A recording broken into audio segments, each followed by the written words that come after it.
addiction to gaming and screen time is a real thing. We Yeah. see it in the brains. The root cause is pain, either physiological pain or psychological pain. But screen use stop coming into them more stress, but it doesn't reduce stress. Although their brain perceives that as, oh, I'm relaxed a little bit. They can pause the stress coming in through their cup, but it's not reducing. So it's not coping skills. That's how I teach my clients. Unfortunately, that's an ineffective coping skill. Welcome to Demystifying Pans and Pandas, the podcast where we uncover the mysteries, breakthroughs, and hope behind these life-altering conditions. I'm Dr. Nancy O'Hara, a board-certified pediatrician, educator, and advocate with over 3 decades of experience helping children and families navigate the challenges of neurodevelopmental and neuropsychiatric conditions, especially PANS and PANDAS. These disorders can feel overwhelming, but here we'll break down the science, explore transformative treatments, and share stories of resilience and recovery. If you've ever wondered what's possible for your child or how to find answers, this is the place to start. Let's dive in. Hi, everybody. It's Dr. Nancy O'Hara, and welcome back to Demystifying Pans Pandas. I'm really excited to welcome Koichi Tanji to the podcast today. I heard Koichi lecture at FMAPS, our Medical Academy of Pediatrics and Special Needs, and he really distilled all of the problems with screens and the developmental mind and how screens affect pediatric behavior in this digital era. And I really wanted him to come on and talk about that. So Koichi, thank you so much for being here. Thank you for having me. My pleasure joining this. Yeah. So again, let's dive into screen time. What's the average screen time now, sort of post-COVID, as well as pre-COVID in our children? Right. For when it comes to screen time, it is a two-part, right? A lot of parents and clients themselves claim, oh, this is for school, right? School use computer. But so we need to separate it out with recreational use, such as YouTube, social media. YouTube overlap is just for fun, let's say. Video games, social media, that average screen time for recreational use before pandemic was 4 hours for adolescents, right? And after pandemic, it jumped to almost 8 hours a day. 8 hours a day? Right. We can imagine the impact of it, right? Yeah. Well, 8 hours for school, let's say, or 10 hours, and 8 hours sleep, hopefully, and then 8 hours of screen time. That consumes entire day, or maybe 24 hours is not enough, right? Wow. Then pandemic, it's probably more understandable, right? Because we are locked down, we had limited access to socializing and stuff. But after that's lifted, it's no longer there. But still, to this day, average screen time for adolescent age is about 8 hours still. And how do you distinguish overuse, which 8 hours is definitely overuse to me, versus addiction to screens? Yeah. So that's the important part. A lot of, I took it as more like a dismissive comments of, oh, everybody's addicted. This is like a new normal, right? But I disagree with that. Not everybody is addicted, And the difference in part is how does that use impacting their social interaction, academic, occupation, So those starting to get into, if they're starting to impair relationship, prioritize over internet use, then building a relationship or work or school, which is common for kids. And then that get into arena of actual addiction. And I was listening to something on the radio the other day talking about AI and how young people are even having relationships with an AI type person online. And that just seemed very scary to me. Yeah, I have that concern too of like a next phase is not just the internet, now getting to the AI. And then again, probably no one has, but I don't know what's coming, but I'm concerned. Right, absolutely. So from your perspective, what's the behavioral and mental health impact of all this chronic digital stimulation? Right. So common symptom is really easy to get frustrated and angry. Over boredom is the trigger usually. Well, I have nothing to do because their brain is accustomed to keep stimulating from the screen, right? High dopamine stimulated. When they don't have that stimuli, really suffer, when they were little, kids had a creativity, right? Made fun literally from adults' perspective, nothing. Just cardboard and pen and paper, but they are creative and they could create the joy from it. But they lost that. Sure, it's teenager thing, but also it's the getting to more and more prominent. Well, going out with friends is boring. Going out with family is boring. That's because I'm teenager. But interesting thing that I see is when they reduce screen time, when recover from it, they're happy to go out with parents. They're happy to. So it wasn't the age; it's the symptom. Wow. And do you see that in younger children too, as a symptom in them also? Not just Yes. teenagers? Yeah. According to a study, like heavy gamers and excessive screen use associated up to like almost like 66% of, people have inattentiveness or attention deficit. So that's a concern. Really easy to get bored, difficult to stay on task, right? And then they need to stimulate all the time. So that's for sure. Anxiety is really correlated. Pandemic fatigue, right? That was actually study was doing during the pandemic time. Is it the lockdown or is it what else was actually causing the pandemic fatigue and skyrocketing anxiety and depression rates? Yeah, absolutely. And then they did the study about restricting social media use during still lockdown was happening and for less than 30 minutes a day. And then all aspects of pandemic fatigue recovered or improved significantly. So was it the lockdown or it actually increased screen time secondary to the lockdown? Right. And what about executive function or cognition? You mentioned attention and anxiety, but what about actual cognition? Yeah, so like a cognitive delay, speech delay, language delay is associated with it. And now I think a newer study is showing average screen time by age 1 is if it's including FaceTime with family member is average 1 hour a day. That increased the diagnosis of getting autism double by age 3. So if it's 2 hours a FaceTime day, use early in life increase their risk of autism, well controlled for all other factors? Right. Wow. So that's the topic that I brought up in the FMAPS. Yeah. Yes, a lot of I think we need to separate out the different type of autism instead of putting all one bucket, right? Because some of them are truly biomedical cause, and the number of autism diagnoses is creeping up. Yes, it's environmental toxins and physiological and then many things associated with it. But subpopulation, bringing up the number so high, is potentially due to excessive screen use. Okay. And you also mentioned neuroimaging findings in heavy gamers, users. Talk about that a little bit. Yeah, in the study showing a functional MRI, like a brain structure, right, that they look at from imaging, and then the heavy gamers' brain structurally altered. And how they altered is very much similar with someone with substance use disorder. So, part of the brain for executive functioning is shrinking, and the other area, there's imbalance. Basically similar finding with somebody with substance use disorder. Right. And so very similar, it's another addictive thing. It may not be addiction to smoking or drugs, but addiction to gaming and screen time is a real thing. We see it in the brains. Yeah. Wow. And so what's the drivers that may be hidden or not of the increase in these diagnoses? Do you think screen time is one of them? And talk about that a little bit more. Yeah, I think though, when they're studying, I think Massachusetts General study is data is showing, yes, entire amount of they separate into 2 type of autism, who has physiological, like a physical illness, together with behavioral symptom of autism, versus who doesn't have much of physical, like a food allergy, stomach pain, and those things are not there, but they have traits of autism to the point they meet the criteria of diagnostic to receive ASD diagnosis. That population is really growing high.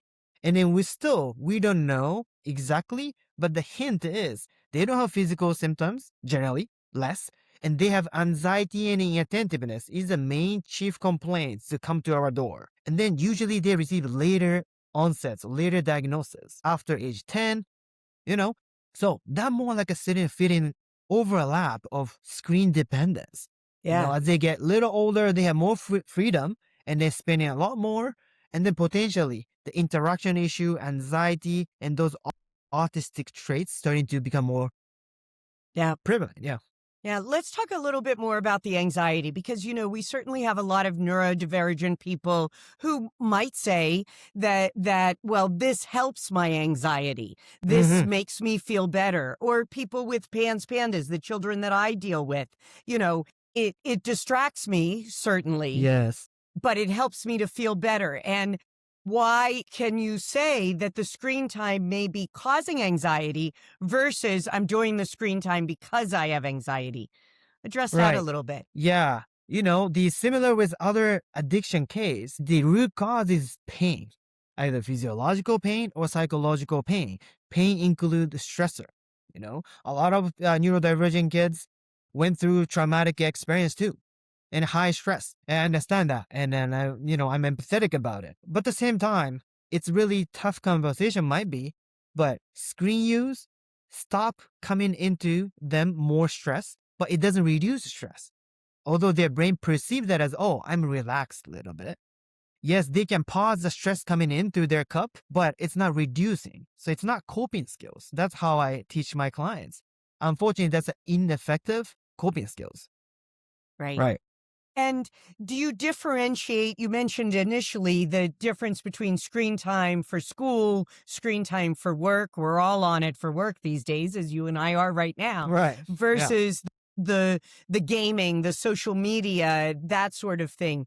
Does that get differentiated in the neuroimaging finding, in the anxiety, or is any screen time negative for all of us? I think though, the study was showing in the recreational use, right? So they can tease apart, is it 100% accurate? How much is work? How much is, recreational? I think there's a limitation to that. However, how they define the gaming use is the recreational use outside of school. I mean, there's a lot of time people come, well, I have to be on computer for 8 hours a day. Is my brain addicted? Usually, most of the cases, it's not. I never heard anybody, my clients, addicted to Canvas, like a learning management system, right? Or work platform. Although it's possibility though, like a workaholic self-claiming individual may feel that way, but usually they don't prioritize that over relationship or other activities. Right. So it's that interference with the activities of daily living that's such a differentiator. And as you've said, there's an intentional design in gaming and social media to almost create this. Talk about that. Yeah. So nowadays, the video game, maybe you have seen, it's not the same as original Nintendo type of video game. And back then was extension of just a digitalized version of board game kind of impression. But now it's really well designed, massive data behind it, and then even psychologists involved to come up with the way to hook their brain greater than their capacity, right? Basically what it means is brain is telling them, I'm tired, I'm exhausted, but they design in a way that still they hook and it cannot get off of the platform. How they do that is one skill is called randomization of reward. Like when they're playing, micro reward happens.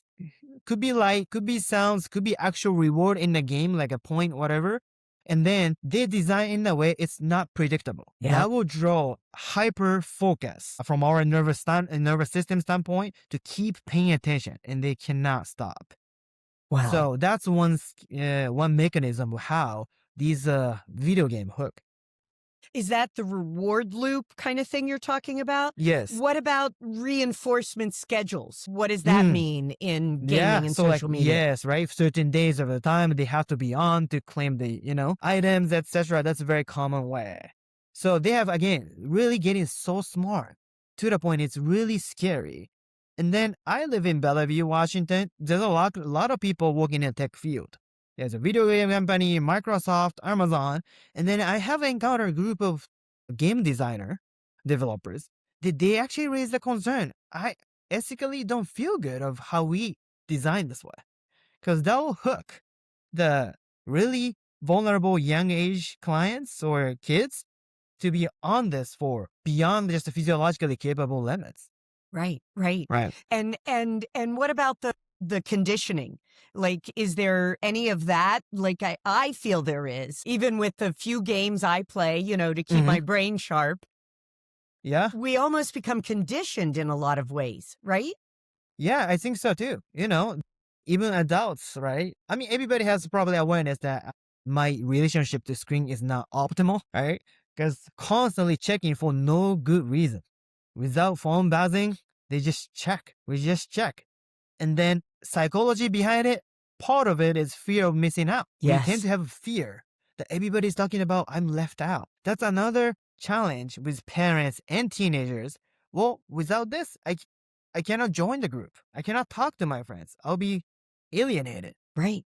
Right. That fear of missing out is a big one. And how do you counteract that? Yeah, so that's like a pros and cons, right? And Yeah. yes, you might be up to date with what people are talking about. And then, but do you think doing that will give you greater connection with other people? When clients are getting into the actual addiction scenario, usually they feel more lonely. More they do use, they thought they're connecting with people, but actually they feel a lot more lonely and isolated. Because again, they're prioritize screen over actual socializing activities. So yeah, I definitely empathize the challenge with it. But at the same time, the direction they're heading is literally really damaging to their life and career. Absolutely. And beyond the neurobiology of it, social media also influences several other things. Risk-taking, Hmm. sexuality, Right. talk about those maybe unsafe practices. Yeah. It's a very hard fact or statistic to learn for parents, especially. Is right now, I think possibly this data is getting a little older, but average year age that kids is exposing to porn is now 10. 10 years 10 old. year old. Right. And then that will impacting them really negatively, as you can imagine. And I have a few clients, courage enough to brought it up to me. I not that I want to get rid of the gaming for the sake of gaming addiction, but this is bothering me because parents may not know that like those devices, a console, have a setting to change and go to internet without supervision. There's no parent restriction, so they can access to those contents. And initially, those were started with curiosity. Other Right. friends showed it up to them, and then they're like, "Oh, what is it?" Initially it was curiosity, but getting to the deeper struggle and hole of that side of like damage, Right. sexuality, well, what it means to be like in the healthy relationship. That idea is really impacted by it. Right. So a child may click on a picture or something inadvertently, accidentally, or out of curiosity, as Mm-hmm. you said, but then part of the design is that once you click on it, you get more of what you Exactly. Yeah. click on, Yeah. right? And I think that happens for us whether it be reading about politics Mm-hmm. or it's the way it's designed, and I think often we even as adults don't understand that intentional design of it.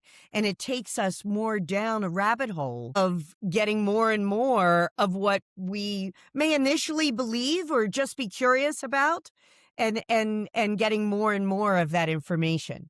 Correct, Koichi? Yes. Yes. Definitely. Getting smarter, and then the common topic come up to my door is YouTube. YouTube is Mm, so smart. Once you watch something, the recommendation is so great that drove their attention.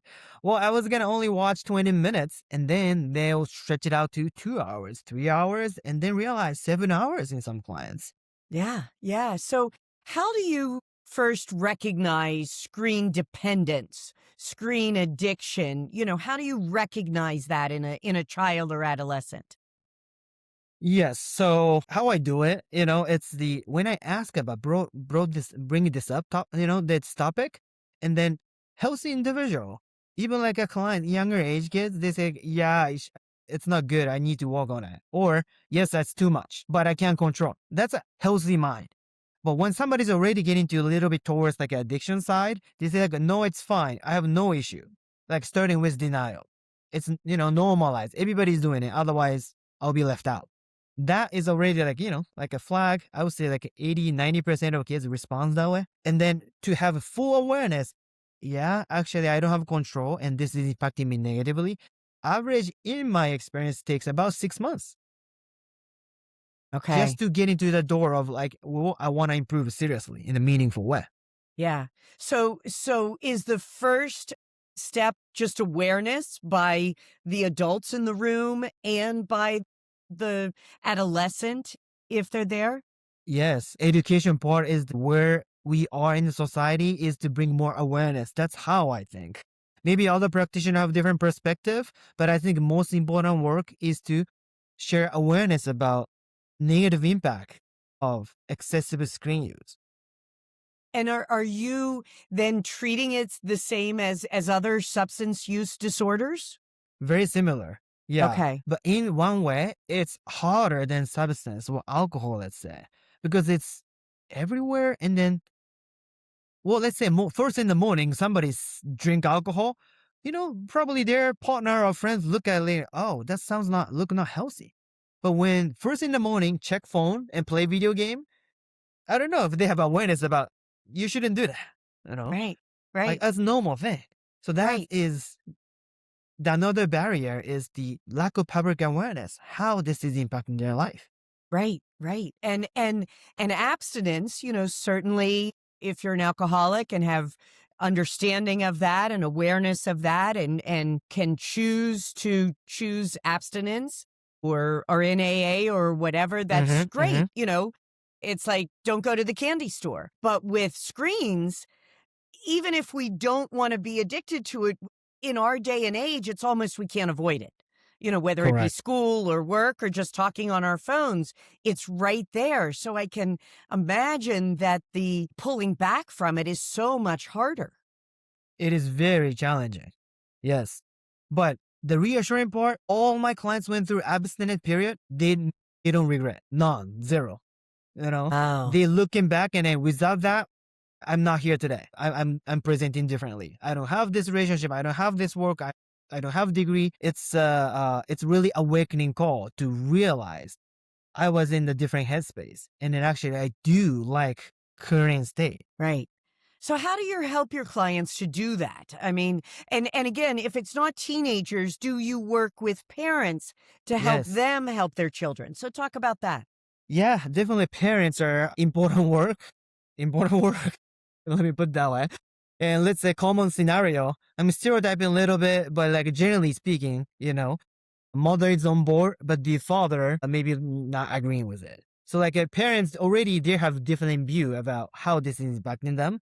Again, I'm a little stereotyping the gender, but that can certainly reverse. But generally, I hear more of that, and that is really challenging. Kids get mixed message. If mom is saying like, no, listen to Dr. Koichi. This is real, impacting you, and then they're okay, but then going to follow his home, and they're like, oh, fine, right? And just make sure you stop at a certain time, do this. And that mixed message is really challenging. So yes, it's crucial to have conversation with parents, especially the clients are really young. Yeah. Yeah. And I can also see the modeling of the behavior. As parents, we may not want our children to do it, but there we are on our phones Right. or on our computer as we're telling them, you're too addicted or you're spending too much time on it. That must be a big part of it too. How do you handle that with parents? Yes. I highly encourage to do it with, entire family. That would be really supportive, and how much are they willing to make change? Generally they are though. And then they'll realize they can empathize how hard it is to reduce and control.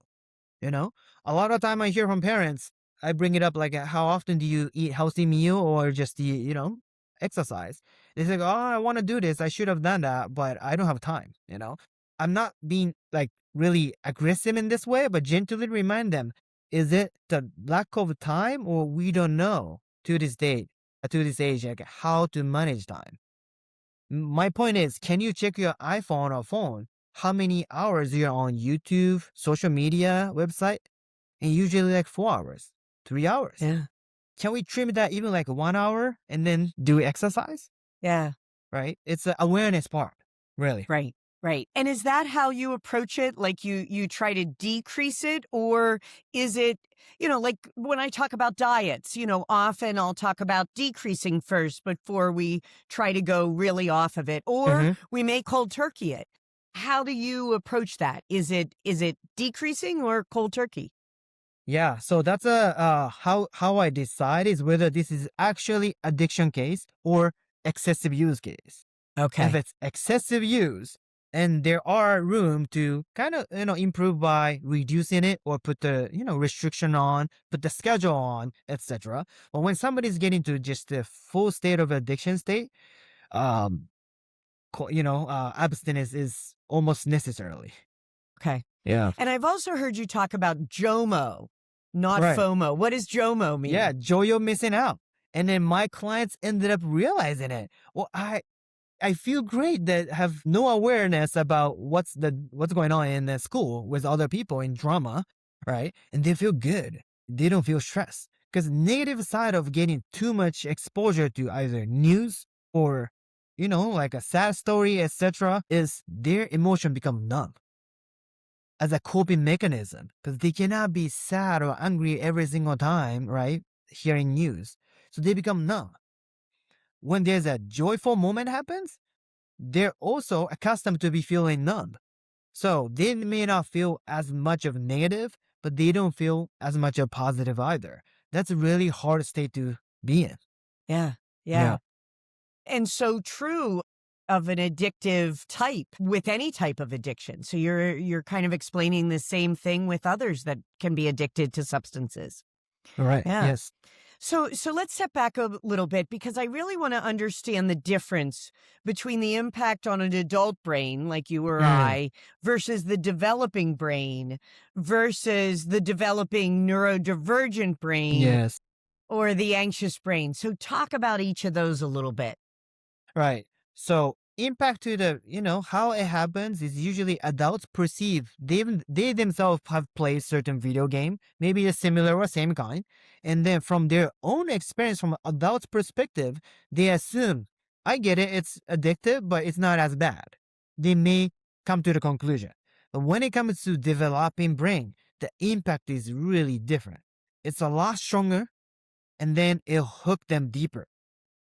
I mean, when we think about smoking, alcohol, drug use, we have awareness this is not good for their pediatric, right? Because we are educated, we know enough about it. But when it comes to screen use, the risk is the same, but still lacking awareness. And then we, as adults, don't see it different. I mean, see it differently or same difficulty. Let me put it this way. They as if they treat, this is just benign based on their experience, but it's as risky as drug and alcohol. Right.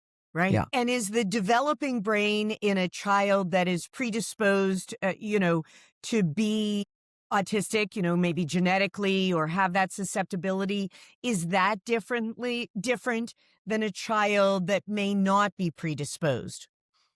So that's a more newer area. And then maybe, Yeah. a practitioner who's geared towards like a genetics of addiction. Probably they can help, shine the lights, which would be great. There are certain like a dopamine, receptor mutation or genetic traits makes the people more susceptible for addiction. And there are gene, I think, associated with it. So those individual or family history, I mean, similar with substance use disorder, yeah, it has greater risk. Then when it comes to neurodivergent brain, they have another layer of challenge because they tend to have physiological reason to be anxious. Like, MAPS teach certain gut dysbiosis and then, PANS and PANDA certainly will physiologically induce anxiety and then they don't know how to cope with it. And I hope they're working with doctor like Dr. O'Hara, but not accessible to all people right now. So they don't know how to deal with it. And the only way that they can find is use a screen to distract their mind. Right. Right. So they have Okay. different layer, right? They have not just to be mindful about screen use, but they need the support to reduce anxiety. Otherwise, it's really, really tough for them. Right, right. And I think as a practitioner, I ask about mold, I ask about tick Mm, exposures, I ask about infections, I ask about diet and stooling. But I think we need to be asking more specific questions about screen time, yeah. and really be looking at how many hours a day is that going on? Because I do see that, when parents try to take away the phone or put that down, the rage, the Yes. anxiety really increases. And I think we have to understand why that's happening. And how do you talk about families, tips to instill that fixed mindset? Yeah, so fixed mindset versus growth mindset, right? The Yeah. video games certainly encourage their perspective to become more fixed mindsets, like outcome driven, right? This is if the outcome is not positive, might as well not even try. That's the pattern that we do see. And then certainly need a guidance, but stopping screen, even like a 3 to 4 weeks, and then they do realize different side of it. They're more resilient. They can cope better. They can handle boredom. They can be more creative. Boredom is great. That's how I teach. Boredom make you more creative. All right. And the intelligence is about pattern recognition. So when they get bored, they're starting finding the pattern more, pay attention to more. So that's definitely a piece of it, but so many things to be discussed, but that's a common thing we discuss in terms of like growth mindset and fixed mindsets. Right. Do you have any practical tips to help families that want to start to reduce this? That don't really feel it's an addiction yet, but want to decrease the use? Yeah. So definitely have a conversation and awareness. That's definitely a must. But also putting the schedule is really important. Instead of, all right, well, you only use 2 hours. They were using, let's say, 6 hours. Now, what they're gonna do with the 4 hours, right? They'll suffer. They don't know what to do, and then very difficult to go through boredom with it. So they're gonna fill up the schedule in advance. You can do this, you can do this, you can do that. And they may say none of things is interested in, but put those on their schedule. So they can go to sports, they can go to meeting, whatever. So that way they have less free time just sitting in front of a computer or phone by themselves. The kid that says, these are my friends, I am now homeschooled, or I'm doing Mm, online school, or, this is the only way I can connect with my friends. How do you mhm. discuss that with families? Yeah. I mean, first of all, when to intervene is definitely if it's starting to impact it negatively, right? So when they can go to still like complete the homeschool task, they can sleep still on time generally, or eating okay, and then that's okay, right? But when they're not doing the schoolwork, they're not doing anything, and then classical sign is night and day flip. They wake up at night and then play game throughout the night. During the day, they do sleep. Even when somebody has neurodivergent traits, and then they're really drawn to screen, when they can sleep at night, even though need some guidance, hey, stop in 30 minutes, and then they'll end up stopping, can't sleep. That's really positive prognosis with those individuals. That's really common. They're poor hygiene. They don't want to shower. They don't want to brush teeth. It's really somehow hard for them. And then night and day flip, that is, if I see those three traits, I think abstinence at some point is important. Really important. Yeah. And how do you help families to, you have a small child. Families are very busy. They have 3, 4, 5 children. Do you recommend that people totally turn off the Wi-Fi, at a certain time of night? Do you have any other practical tips like that you help families do? Yeah. So more family gathering, board game Yeah, time, those are got really it. helpful. Yeah. But that's an assumption that family has good connection, right? Not all families are in that way, unfortunately, right? So that's another limiting factor. But when they can, just come up with, do as an entire family is great. This is like our choice. At night after 10 o'clock, we'll stop Wi-Fi, we stop using screen. That would be great approach, but sometimes sibling who's generally is doing okay, they may not agree with that. So it's really, right? So it's a tough conversation and needs to be creative. How about this? How about that? So Right. individualize in each case. Right. And I think that's so important because each family, each case is different. And we do need to individualize not just our medical care, but also what you're talking about here with screens. Yes, exactly. Yeah, so it's Yeah. not, I don't want anybody listening to this, oh, we have to cut everything out. Otherwise, negative outcome is waiting. I mean, it's a little too simplified. Yes, it's negative in general if it's too much, but you know, to get to that point of controlling screen use, we need to be careful of how to implement. Right.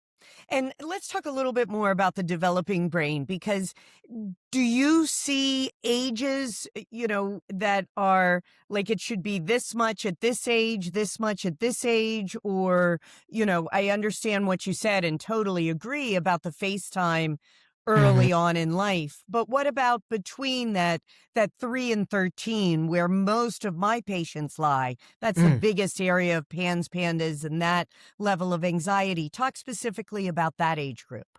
Yes, there are guidance about 2 hours a day of recreational use, for those age, or it could be 1 hour. But I don't pay too much attention about the total duration of use.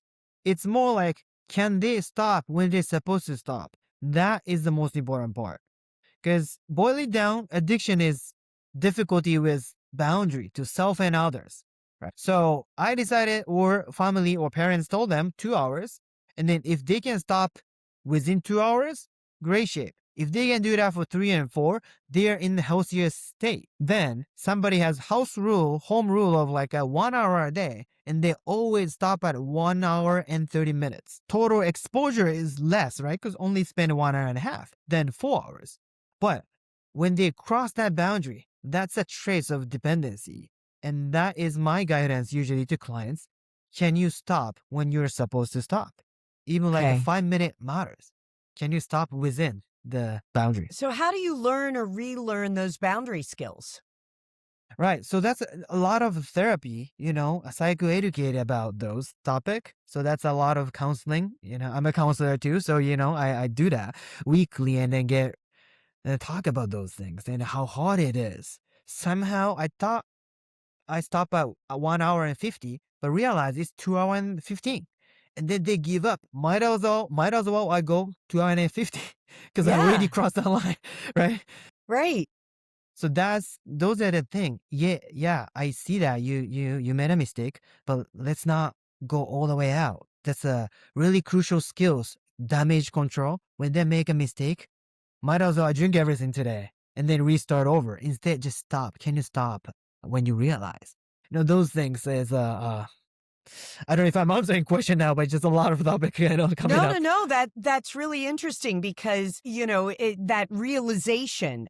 I had this goal set for myself. I didn't meet it, but now can I reset and stop now? I think Hmm. that's a very important piece. As opposed to all right, I already messed up today. Let me drink 5 more beers Yes, yes, or whatever. That's sort of the analogy that you're saying, having that awareness as a child, if you can, as an adolescent, but certainly as a parent too, right? hmm, right, right. Yeah. And when they're still like in elementary school, generally they're physically when they go aggressive, parents can still manage. That's why I highly suggest to work on this in earlier the better. Because when they get to teenage, adolescent age, physically, when they go to really aggressive because of the withdrawal symptoms, it's just out of hands. And then where do we get help? Very limited. Right. Yeah. Right. But I see it even in the younger kids that I take care of, that 3 to 13 again, when the parents want to take it away because it's time for dinner or, excuse me, homework or to leave to go to grandma's or school or whatever, they get very angry, very Yes. agitated. And that's a sign that this is a real negative. How in Yeah. that moment do you work with families to get through that rage or that very intense anxiety? Yeah. So when they even just go through screen fasting of 2 weeks, the first sign generally improve is the aggressiveness and anger. It's interesting. I don't know why it's the first symptom to improve. Is the generally they get easier. They still get grumpy, but not escalating to the point like the past. So 2-3 weeks of abstinence, and then give the feedback. How's your mood? Would you get upset?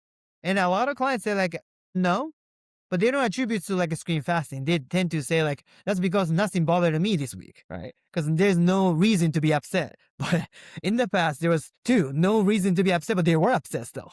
Yeah. So those awareness, all right, maybe true.